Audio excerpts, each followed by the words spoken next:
telling you is if that it make you a rat too if you with him because I told him to do that. I can't tell no to snitch. You can't get on the phone and tell me, hey bro, hell yeah, take that plea. But man, you better take that plea.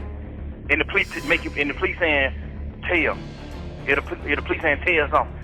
This motherfucker Wayne from New Orleans.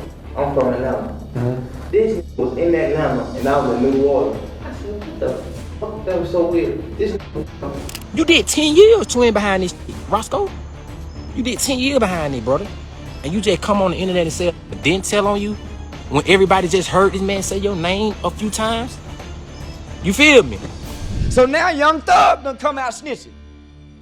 Young Thug got a video in the interrogation room for 2 hours, having dialogue with the police about crimes and criminals. Did Young Thug just get jumped in Atlanta? That's the rumor running crazy right now, and it couldn't have come at a worse time. An old interrogation clip popped back up, and fans are calling him out for being a hypocrite. He dragged Gunna for snitching, but now people are saying his own tape looks dirty. Words like rat, 2-hour tell-all, and he named Peewee are all over the timeline. On top of that, Atlanta blogs are posting that Thug got pressed in public, maybe even mobbed. Is it 100% confirmed? Not really, but once that headline hits, people believe it. Here's the interrogation clip fans keep sharing, the part they say ties back to Peewee Rosco and the Wayne bus shooting. This was in Atlanta and I was in New Orleans. I said, what the fuck? That was so weird. This nigga fucking damn shot at this to us.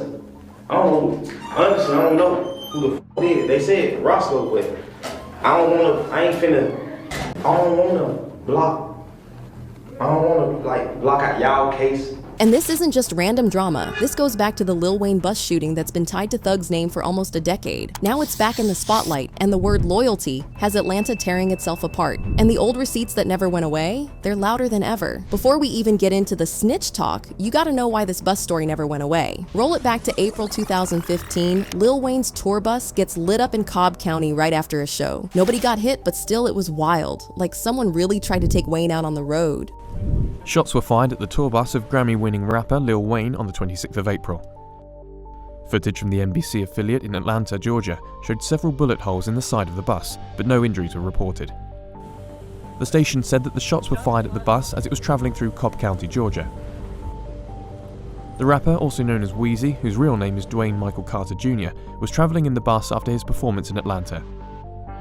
In 2008, Wayne won Grammy Awards for the Best Rap Album, Best Rap Song, Best Rap Solo Performance, and was part of the award-winning Best Rap Group Performance. And who did they end up pinning it on? Jimmy Winfrey, Peewee Rosco, Thug's own road manager at the time. Court docs tied him right back to YSL, and the receipts everybody remembers are those phone records. Calls made right before the shooting to Thug's phone, and calls right after to Birdman. See how messy that looks? Now, Thug and Birdman didn't get charged with actually pulling the trigger, but their names stuck to that case forever. You could not bring up the bus shooting without somebody saying, yeah, but what about Thug and Birdman? And it only got crazier later. Roscoe's 2015 sentence got thrown out by the Georgia Supreme Court, basically over how his plea went down. Then, once the YSL RICO popped off, the bus shooting slid right back into the spotlight. Anytime you say the word gang and there's an African-American individual, prejudices rear their ugly head, and that's just the reality of the way it is. Fast forward to 2024, Roscoe takes a new deal, time served plus probation, and walks. And people online lost it. Like, hold up, somebody had to be protected here. So when an interrogation tape pops up with Thug even talking near this mess, fans lock in on one word: rat.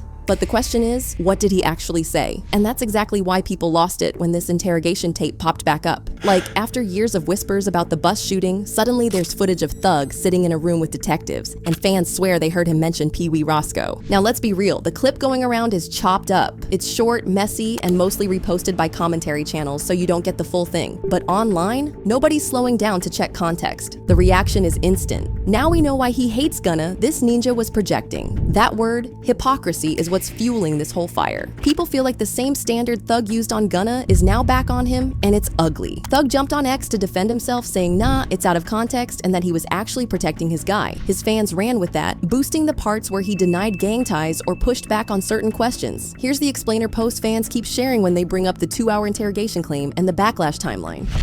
This motherfucker Wayne from New Orleans. I'm from Atlanta. Mm-hmm. This was in Atlanta and I was in New Orleans. I said, what the fuck? That was so weird. This damn shot at this to us. I don't know. Honestly, I don't know who the fuck did it. They said Roscoe, but I don't wanna block I don't want to like block out y'all case by saying Roscoe didn't do that. You know Roscoe? Man, scrub. That fool. I'm like, you shot at somebody, bro. But I don't fucking know, because every day nigga grow fucking ball. I don't know. I honestly don't know. Either way, it reopened a wound Thug did not need reopened. And just when it felt like the internet was already on fire, another paperwork nugget started making rounds. And just when everybody thought the interrogation clip was the peak of it, nope. The paperwork started popping up, fans dug into court files and found a motion from Thug's lawyers, a motion in limine, basically asking the judge to block Detective Quinn from testifying about something Thug supposedly said in the back of a police car. The claim that Thug gave info about an old murder back in the day. Now Thug's team called that false, prejudicial, and irrelevant to his current case, which is lawyer speak for, Judge, this makes my client look bad and it doesn't even matter here, so keep it out. Mr. Williams was like, I don't even know what you're talking about. He was adamant. He seemed very nervous because, you know, I'm a uniform officer just coming up with this stuff in him, right, in some story he's coming to on his free time. A few weeks go by, maybe 3, because I got the DNA fast-tracked through the GBI. I learned from the analysts there were too many male contributors to the gun being identified Jeffrey Williams being in possession of. They wouldn't be able to put a usable sample up into CODIS. So a few weeks later, Mr. Williams comes back in the store again. I don't know what day, but it was weeks after the first encounter. I said, yo, come here, let me holler at you. I said, guess what? I can't use that gun against you as corroborative evidence or evidence against you based off what Bean said. So I tell you what, I'm done with it. I did some research on you independently because I didn't know you were about to blow up. I said, and excuse my language, I said, go make $1 million, stay the fuck off, please. That's what I said to him. But this is the part that makes Thug's street image even messier, because people online don't care about rules of evidence. They care about the story, and the story they're running with is, he talks to cops when it helps him. Whether that's true or not doesn't even matter at this point, the internet already picked a side. And then Peewee himself jumps in, and his take flips the whole room. Roscoe pops up and basically says, Thug didn't snitch on me. He's on camera painting Thug as clean, telling people to calm down like, y'all are doing too much. Now, on paper, that should calm the storm, right? But nope, critics only got louder. They're dragging it, saying his word is biased, and asking the same question that never dies. If nothing was going on, why do those phone record stories even exist? Here's a short reel where outlets recap Peewee's defense of Thug. Politics, man, Jeff clean as Listerine, man, clean as Ivory soap, you feel what I'm saying? I done the time, I did that. That's what you supposed to do. When you go in the interrogation room, that's what you do. He told you, man, we sell the Wayne Carter weed. What the fuck is wrong with you? You feel what I'm saying? No, a statement is this right here. Lineup selective. That's him. He did that. He didn't do that. He did what a taxpaying citizen do. A real street. Kept it solid. Kept it overly real. You feel what I'm saying? Really tried to pull me out the hole. So shit, I don't. You feel what I'm saying? Now, when it comes to the PR, now y'all don't remember when I was locked up. Now let me just show you how the PRs and the internet selective politics. You know what I mean? We're gonna keep it real. When I was locked up and Jeff was locked up, we went viral when they was like, that's the type of friend you want. He was like, man, Roscoe ain't told y'all the damn thing. Yeah, that's to be there. That's the right thing. You feel what I'm saying? Like all those niggas, everybody is in the stateroom, in the interrogation room, and they gave statements. You know, we're gonna throw the paperwork party tomorrow. And here's the thing, Atlanta never forgot that bus shooting circle. Media coverage always brought up those calls before and after the shots, tied to Thug and Birdman's phones, plus years of legal chatter. Whether that makes Thug a snitch is another question, but it's exactly why fans won't let this case die. And this is where things hit a whole new level. YSL Mondo, who people call a day one when it comes to YSL's early days, decided to speak up and he did not hold back. Mondo started calling folks brainwashed, basically saying Peewee's only defending Thug because he's riding for benefits. Translation, it's not about loyalty, it's about hoping you'll get looked out for. And that subtext is loud, because when insiders, people who were actually in the room back then, start talking like this, that's when you know the street respect is shifting. Here's a recap tile of Mondo's comments so you see the framing fans are reacting to. And then a nigga like Roscoe did 10 years behind this shit, and you just got on the internet tomorrow, didn't rat on you? Boy, your ass so brainwashed, it's sickening. Y'all niggas need daddy figures, and y'all be sitting back waiting on something good waiting on something to happen. Like, yeah, I'm gonna stick around. Maybe put me on. Maybe I can get some out of it or something. Did that like it's so weird to me. But y'all be on my ass about being a real. Rich, I'm not studying the internet, but I'm just letting y'all know how brainwashed and weird the world and the internet is, y'all. Come on, my brother. Roscoe, you the worstest. Twin, you worse than the rat itself. You did 10 years, twin, behind this shit. Roscoe, you did 10 years behind it, brother. And you just come on the internet and say a nigga didn't tell on you when everybody just heard this man say your name a few times? You feel me? And it didn't stop there. Charleston White hopped in too, and y'all already know how he gets down. He straight up said real gangsters ask for a lawyer and clowned anybody who sits with cops for hours. So now Young Thug done come out snitching. Young Thug got a video in the interrogation room for 2 hours having dialogue with the police about crime and criminals, but he don't want to work with Gunna. Come on, homie, look at the hypocrisy. So God made me the sacrificial lamb. That's why I have gotten this far, because I have been attacking evil.